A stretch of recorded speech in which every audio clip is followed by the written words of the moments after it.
நேயர்கள் எல்லாருக்கும் வணக்கம். இந்த வீடியோவில் 2024 வருஷத்துக்கு உண்டான மே மாத ராசி பலனை தான் நம்ம பார்க்க போகிறோம். ராசி பலன் பார்க்குறதுக்கு முன்னாடியே பார்த்திங்கன்னா எல்லாருக்கும் பெரிய பிரச்சனை வெயில் அப்படிங்கிறது தான்.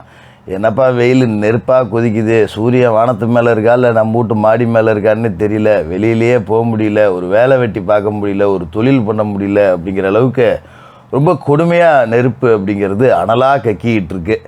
சூரிய பகவான் உச்சத்தில் இருக்கார். அதாவது மேசராசியில் சித்திரை மாதம் தொடங்கினோடனே உச்சத்துக்கு போனார் பார்த்தீங்களா, அங்கே தான் பெரிய பிரச்சனை. அது ஒரு உச்சத்தை கொடுக்குது.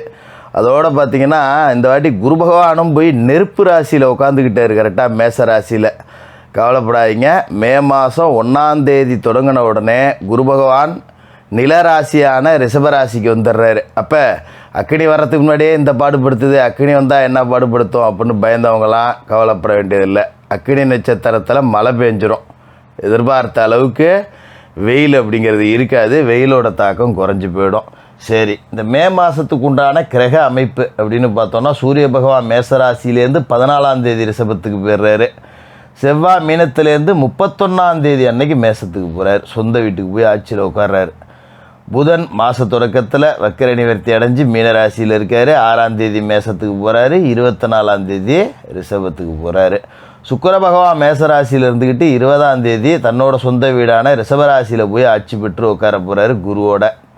அதோட குரு பகவான் மாதம் தொடங்கி 1ஆவது நாளே பயிற்சியாகி ரிஷபராசியில் பயணம் செய்ய ஆரம்பிக்க போகிறாரு. 12 வருஷத்துக்கு பிறகு அப்படியே பலன்கள் அப்படிங்கிறது மாறப்போகுது. சனி பகவான் கும்பராசியில் ஆட்சியில் உட்காந்துருக்காரு. ராகு குரு பகவானோட வீடான மீனத்திலையும், கேது புதன் பகவானோட வீடான கன்னிலையும் உட்காந்துருக்காரு.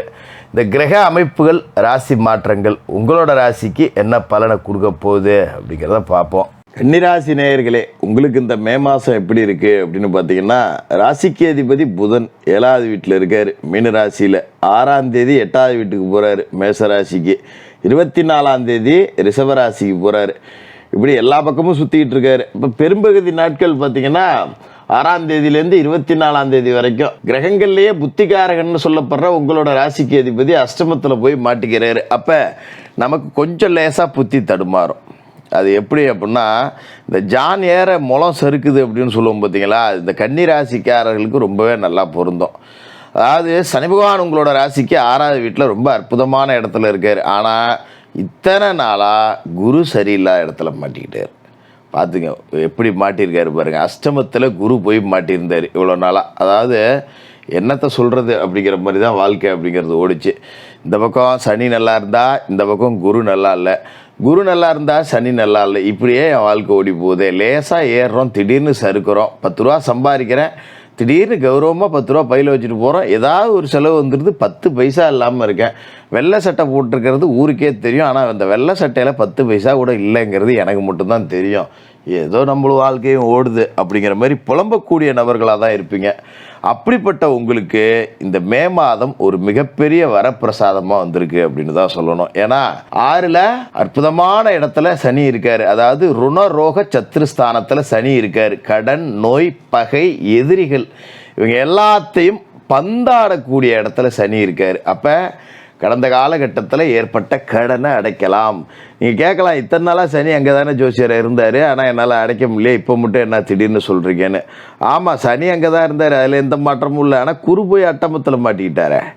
அப்போ 8ல் குரு இருக்கும்போது எங்கேருந்து காசு வரும், எதை வச்சு நீ கடன் அடைக்கிறது? எங்கன்னா போய் கொள்ளைகளில் அடித்தாதான் உண்டு. அதுவும் போய் நம்ம மாட்டிக்குவோம். நமக்கு அந்தளவுக்கு புத்தி வேலை செய்யாது. ஏன்னா கன்னிராசிக்காரங்க எப்படின்னாக்கா, அடுத்தவனுக்கு ஒரு ஐடியா சொன்னோம்னா உளுந்து யோசித்து விடிய யோசித்து சூப்பரான ஐடியா சொல்லுவாங்க. நமக்கு ஒன்று யோசித்து பார்ப்போம் அப்படின்னு பார்த்தா ஒன்றுமே வராது. அப்படியே வந்தாலும் எதுவும் விளங்காததாக தான் வரும். அந்த மாதிரியான ஆளுங்க தான் கன்னிராசிக்காரங்க. இப்போ உங்களுக்கு குருவும் அற்புதமான இடத்துக்கு வந்திருக்கார். அதனால தான் இந்த கடன்லாம் அடைச்சிவிடலாம் அப்படின்னு சொன்னேன். இப்போ ஒரு காலகட்டத்தில் பார்த்திங்கன்னா ரொம்ப மனசு நொந்து போய் வாழ்க்கையை வாழ்ந்துக்கிட்டு இருந்திருப்போம்.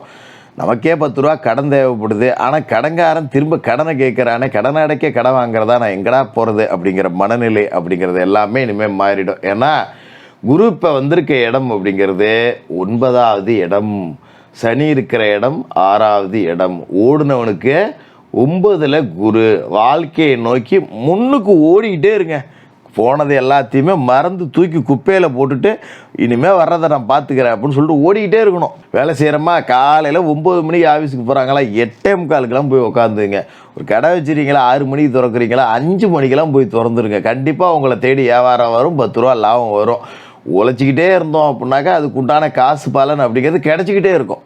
இவ்வளோ நாளாக உழைச்சிருப்பீங்க, ஆனால் காசு பலம் வந்திருக்காது. அப்போ இதுக்கு மேலே வரும் அப்படிங்கும்போது உங்களோட ஆர்வத்தை தூண்டிக்கிட்டே இருக்கும்.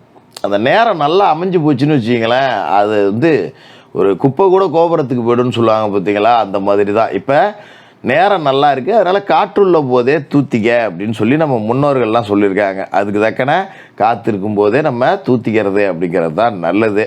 இத்தனை நாளாக நாம் தூத்தி பார்த்தோம்னா நம்ம தூத்தில் நெல் ஓடி போய் பதறு மட்டும்தான் நம்மக்கிட்ட கிடக்கும். வித்தியாசமான உருட்டாக இருந்திருக்கும். இனிமேல் அப்படி இருக்காது, நல்லபடியாக தான் இருக்கும். அதனால் இந்த குரு பகவான் 9வது வீட்டுக்கு வந்திருக்கும் போது நல்ல உழைப்பை கொடுங்க. வேலையில் உங்களுக்கு நிறைய வாய்ப்பு கிடைக்கும். வேலை இல்லாதவங்களுக்கு வேலை கிடைக்கும். அதை வச்சு 10 ரூபா முன்னுக்கு வரலாம். கூட்டு தொழில் செய்கிறவங்க தனித்து தொழில் செய்ய ஆரம்பிப்பீங்க. நான் பார்த்துக்கிறேன் என் பொழப்பை அப்படின்னு சொல்லிட்டு துணிச்சலோட வெளியே வந்து நல்லா சம்பாதிக்கவும் ஆரம்பிப்பீங்க. நல்ல நேரம் வந்திருக்கு. அதோட இப்போ கடந்த காலகட்டத்தில் முக்கிய பிரச்சனை என்ன அப்படின்னு பார்த்தீங்கன்னா, ராசிக்குள்ள கேது, களத்திரத்தில் ராகு.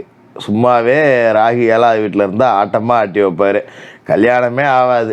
விடிய நீங்கள் யோசித்து எத்தனை ஜாதகம் பார்த்தாலும், ஊர் பூரா பொண்ணு பார்த்தாலும், ஊர் பூரா மாப்பிள்ளை தேடினாலும் கன்னிராசிக்காரங்களுக்கு கல்யாணம் அப்படிங்கிறது கடந்த ஒரு வருடமாக நான் பொண்ணு பார்க்க செலவு பண்ண காசே ஏகப்பட்ட காசாகி போச்சு. மாப்பிள்ளை வீட்டுக்காரன் வந்து அவங்களுக்கு பச்சை சுவிட்சு போட்டு கொடுத்த காசே ஏகப்பட்ட காசாகி போச்சு அப்படிங்கிற மாதிரி தான் இருந்திருக்கும். ஏன்னா களத்திரத்தில் போய் ராகு உட்காந்துருக்கார் இல்லையா, இன்னமும் அவர் அங்கே தான் உட்காந்துருக்காரு. ஆனால் குரு பார்வை ராசி கிடச்சி போகுது இல்லையா. குரு பார்வை ராசி கிடைக்குதுன்னா சகல விதமான தோஷங்களும் அதில் அடிபட்டு போகுது அப்படின்னு அர்த்தம். அதனால் திருமணமாகாதவர்களுக்கு திருமணம் நடந்துடும். அதுமாரி இந்த 7ல் ராகு இருக்கும்போது கணவன் மனைவியை பிரித்து விட்டுருப்பார். காதலர்களுக்குள்ளே பிரிவினை உண்டாக்கி இருப்பார். காதல் எல்லாம் எவனாவது ஒருத்தன் உள்ளே பூந்து குடியை கெடுத்து பிரித்து விட்டுருப்பான் எல்லாத்தையும். அது எல்லாம் இப்போ மறுபடியும் ஒன்று கூடிக்கும். அதை பற்றிலாம் கவலைப்பட வேண்டியதில்லை. அதுமாரி காதல் உறவு அப்படிங்கிறது கல்யாணமாக மாறிடும். பிரிஞ்ச கணவன் மனைவி ஒன்று சேரலாம். ஏதோ கோச்சிக்கிட்டு போனவங்க திரும்ப வந்துடுவாங்க. எந்த பிரச்சனையும் இல்லை. குடும்ப சூழல் அப்படிங்கிறது நிம்மதியாக இருக்கும். ராசிக்குள்ளே இருக்கிற கேதுவை குரு பார்த்து புனிதப்படுத்திடுறார். அதனால் எந்த பிரச்சனையும் இல்லை. ராசிக்கே குரு பார்வை கிடைக்கிறதுங்கிறது பெரிய ஒரு யோகம் அப்படிங்கிறத நாம் மறந்துடக்கூடாது. அதோட ராசிக்கு 3வது வீடான விருச்சிக ராசியை குரு பகவான் பார்க்குறாரு. 3வது வீடுங்கிறது சகோதர ஸ்தானம், மறந்துடக்கூடாது. அப்போ சகோதர உறவுகள் அப்படிங்கிறவங்க உங்களுக்கு ரொம்ப ஆறுதலாக இருப்பாங்க. அதுவும் ஒரு நல்ல அமைப்பு தான். ஒரு சொத்தை பிரிச்சுக்கலாம், பூர்வீக சொத்தை பாகம் போட்டுக்கலாம். இல்லை என்னோடய பாகத்தை நான் கொஞ்சம் விற்றுவிட்டு ஏதாவது தொழில் செய்யலான்னு இருக்கேன், இல்லை ஒரு வீடு கட்டலான்னு இருக்கேன், இந்த மாதிரி ஏதாவது ஐடியா இருந்தால் கூட இந்த காலகட்டத்தில் நீங்கள் அதை செஞ்சு பார்த்துடலாம், தப்பு கிடையாது. அதுக்கு சகோதரர்களும் ஆதரவாக இருப்பாங்க. அண்ணன் தம்பிக்குள்ளே குடுக்கல் வாங்கல் இருந்தாலும் இப்போ அது பைசலாகி போகும், கவலைப்பட வேண்டியது இல்லை. அதோட 5வது வீடு புத்திரஸ்தானம், பூர்வ புண்ணியஸ்தானம், பஞ்சமஸ்தானத்தில் குரு பார்வை விழுவுது, மகர ராசியில் விழுவுது. இந்த 5ஆம் வீட்டில் குரு பார்வை விழுவுதுங்கும்போது புத்திரதோஷம் நீங்கள் போகுது. அதாவது புத்திர பாக்கியம் இல்லாதவங்களுக்கு புத்திர பாக்கியம் கிடைக்கும். அதாவது பிள்ளைகளை பற்றின கவலை அப்படிங்கிறது நீங்கி போயிடும். பிள்ளையே இல்லைங்கிற கவலை, புள்ள நல்லா படிக்கலையேங்கிற கவலை, புள்ள படிச்சுட்டு வேலைக்கு போகலையேங்கிற கவலை, பிள்ளைக்கு கல்யாணம் ஆகலையேங்கிற கவலை, பிள்ளைக்கு ஒரு நல்ல தொழில் அமையலையேங்கிற கவலை, பிள்ளைக்கு ஒரு புள்ள பிறக்கிறேங்கிற கவலை. இந்த மாதிரி பிள்ளைங்களை நினச்சி நாம் உருகி உட்காந்துருந்த நேரங்கிறது இதோட முடிவுக்கு வந்துடும். அப்போ பிள்ளை இல்லாதவர்களுக்கு பிள்ளை கிடைக்கும். படிச்சுட்டு வேலை இல்லாத பிள்ளைங்க இப்போ நல்ல வேலைக்கு போவாங்க. படிப்பில் மந்தமாக இருந்த பிள்ளைங்க நல்லா படிப்பாங்க. அது மாதிரி பிள்ளைகளுக்கு திருமணம் செய்ய முடியலையேன்னு நினச்சவங்களுக்கு கூட நல்ல வரன் அப்படிங்கிறது அமைஞ்சு போவோம். அவங்களுக்கான வாழ்க்கை அப்படிங்கிறது ரொம்ப சந்தோஷமாக அமையும். அப்படிங்கிறதால அதுவே நமக்கு ஒரு பெரிய மன நிறைவை கொடுக்க போகிற ஒரு அற்புதமான காலகட்டமாக தான் இருக்க போகுது. அதனால் இந்த குரு பயிற்சியை நீங்கள் வருகன்னு வரவேற்கலாம், எந்த மாற்றமும் இல்லை. அதோட ராசிக்கும் 10வது வீட்டுக்கும் அதிபதியாக இருக்கிற புதன் அஷ்டமத்தில் மறைகிறாரு. இது வந்து பெரிய கெடுதல் அப்படின்லாம் சொல்லிட முடியாது. ஏன்னா மறைந்த புதனால் நிறைந்த தனலாபம். அப்போ வீடு கட்டலாம், கட்டின வீட்டை புதுப்பிக்கலாம், மணி விழா காணலாம், பெற்றோர்களுக்கு ஒரு மனவிழா மணி விழா, இது மாதிரி விஷயங்கள் செய்யலாம். தொழில் வியாபாரத்தில் போட்டிகள் அப்படிங்கிறத கடந்து ஜெயிக்கக்கூடிய யோகா அமைப்பு அப்படிங்கிறது எல்லாமே இருக்குது. இப்போ நாம் சர்ப்பசாந்தி பரிகாரங்கள் செஞ்சுக்கணும். உங்களோட ராசிக்கு, உங்களோட நட்சத்திரத்துக்கு, உங்களோட லக்கணத்துக்கு யோக பலம் பெற்ற ஒரு நன்னாளில் சர்ப்பசாந்தி பரிகாரங்களை பண்ணிங்க.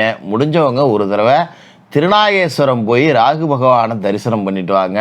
இதை செஞ்சிட்டிங்கனாலே போதும். அப்படி என்னால் அவ்வளோ தூரம் போக முடியாது வர முடியாது அப்படின்னு நினைக்கிறவங்க செவ்வாய்க்கிழமை ராகுகால நேரத்தில் துர்க்கை அம்மனுக்கு அரளி பூவால் மாலை சாத்தி வணங்கிட்டு குங்குமத்தால் அபிஷேகம் பண்ணிட்டு எலுமிச்சை பழத்தால் ஒரு தீபம் ஏற்றி வச்சுட்டு மனசார துர்க்கையை வணங்கிட்டு அன்றைய தினம் சாலையோரத்தில் வசிக்கக்கூடிய வீடு இல்லாதவர்களுக்கு ஒரு அன்னதானம் பண்ணிவிட்டு அவங்களுக்கு ஒரு உடுப்பு, ஒரு புடவையோ வேட்டியோ துண்டோ சட்டையோ உங்களால் முடிஞ்சதை தானமாக கொடுங்க. எல்லா தோஷமும் கழிஞ்சு இதுக்கு மேலே வர்ற நாள் ரொம்ப நல்லா இருக்கும். கன்னிராசிக்காரர்களுக்கு வாழ்த்துக்கள்.